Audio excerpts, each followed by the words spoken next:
Assalamu alaikum, peace and blessings be upon all of you. Bismillahir Rahmanir Rahim, in the name of Allah, the Beneficent, the Merciful. What happened on September 11th, 2001 was nothing short cowardice, murder, cold-blooded, premeditated murder. We denounce this callous slaughter in the strongest terms. Please be assured that such brutality is in absolute conflict with the noble principles of Islam. Please be assured it is in diametric conflict with our noble principles. I will say more about this later. As American Muslims, we share in the grief of those who were impacted by this tragedy. We remember those who fell that day. We remember the rescuers and the first responders who fell that day. We remember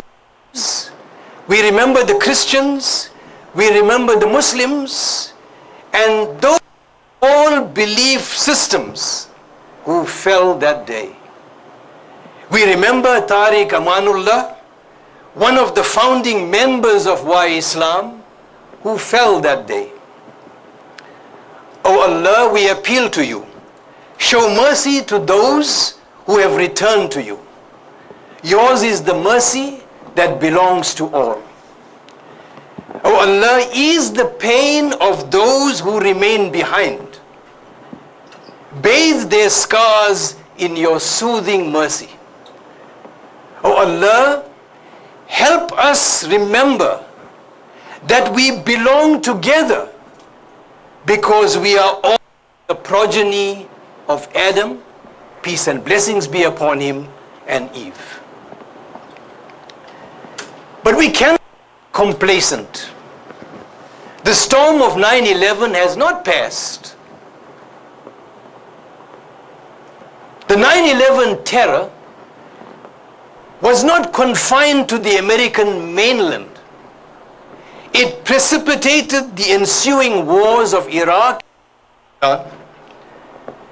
which have claimed and continue to claim countless lives, continue to shatter countless dreams.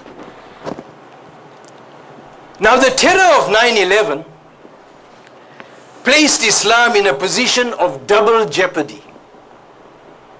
On the one hand, the actions of the perpetrators was a gross misrepresentation of the values of Islam. On the other hand, it generated oceans of distrust, hate, revenge, anti-Islam sentiment, and distortions of the truth. Allow me to address a couple of these distortions by referring to a case history, an actual case history. Here are the distortions. Islam is here to control by force. The next distortion. Islam does not permit cordiality towards non-believers.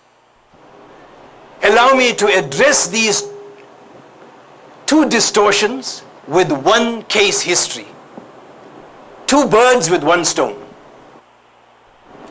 The Prophet, peace and blessings be upon him, was resting under a tree.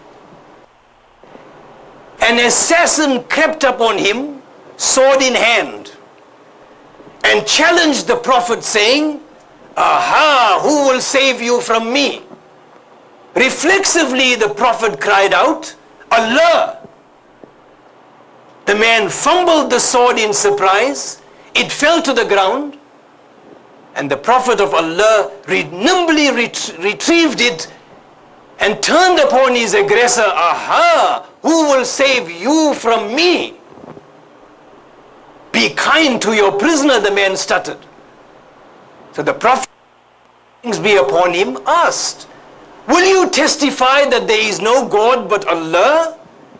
And the man said, no. But here's what I will do. I will not fight against you, nor will I join those who do. The Prophet let the man go free. The would-be assassin returned to his people and boasted, I have returned from one of the best of mankind. This was not rocket science. This was merely the peace upon him, putting two instructive verses of Allah into practice. And what were those verses? The first one, chapter 2, verse 226.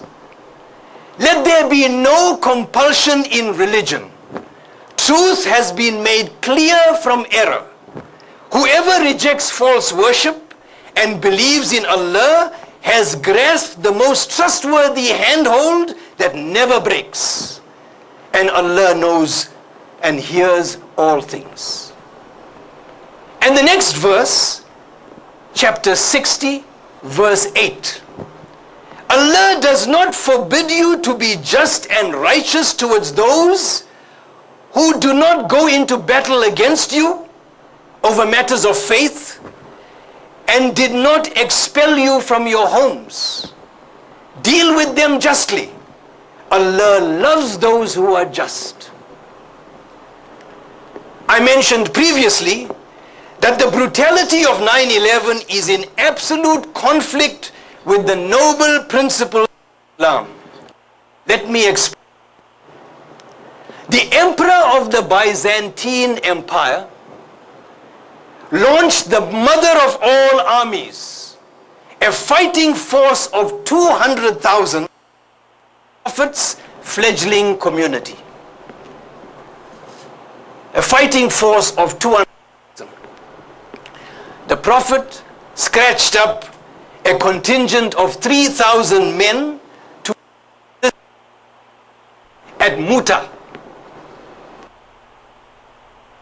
Addressed to the departing soldiers, who were outnumbered 66 to 1, the Prophet, peace be upon him, the following rules of engagement.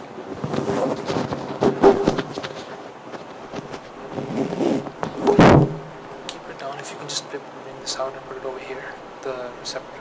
It's the receptor. So in his final address to the departing soldiers, he outlined the following discipline of engagement. He said, fight the enemy in the name of Allah. Don't plunder or conceal booty. Don't kill children. Don't kill women. Don't kill old men. Don't kill religious leaders. Don't cut down trees. Don't demolish homes.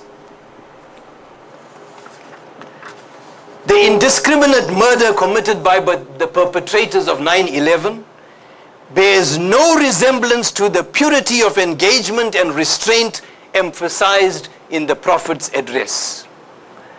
We should not do these murderers any favors.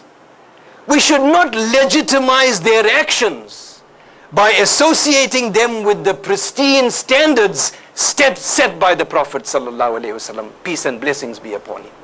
We should not afford them the positive airtime by associating them with the noble principles of Islam. 10 years on, how has 9/11 changed us? What are American Muslims doing differently? How are we adapting to a new reality? 9/11 woke us up from a deep slumber. It brought home several truths. Islam was absent, off the beaten track, unknown, private, inaccessible, lacking a social face. Numerous very positive steps have been taken to address these shortcomings. The social engagement of fleet-footed organizations like WhyIslam testify to this. Here are some of the services and programs hosted by WhyIslam. Soup kitchens and food banks. Schooling assistance, example, back to school supplies. Regular interfaith dialogue. Community counseling programs with a national toll-free hotline. Where do we go from here? How do we set our coordinates?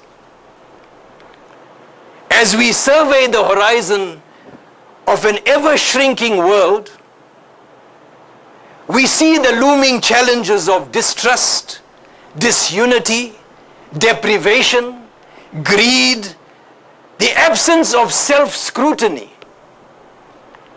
Here are several broad principles that should help us fashion and nurture our goals. Mohandas Gandhi said, "Be the change that you want to see in your world." Martin Luther King Jr. said, "The means we use must be as pure as the ends we seek." Buddha said, "Three things cannot be long hidden: the sun, the moon, and the truth." The Prophet, peace and blessings be upon him, said, "Desire for your brother what you desire for yourself." The Quran, chapter 41, verse 34 speaks, "Good and evil cannot be equal. Repel evil with that which is better. Then indeed the existing enmity will be transformed into passionate friendship." The Quran speaks, chapter 6, verse 108, "Revile not ye those whom they call upon besides Allah, lest out of spite they revile Allah in their ignorance." Yes, there is absolutely no room for complacency. The best is yet to come. I thank you. I thank you. I thank you.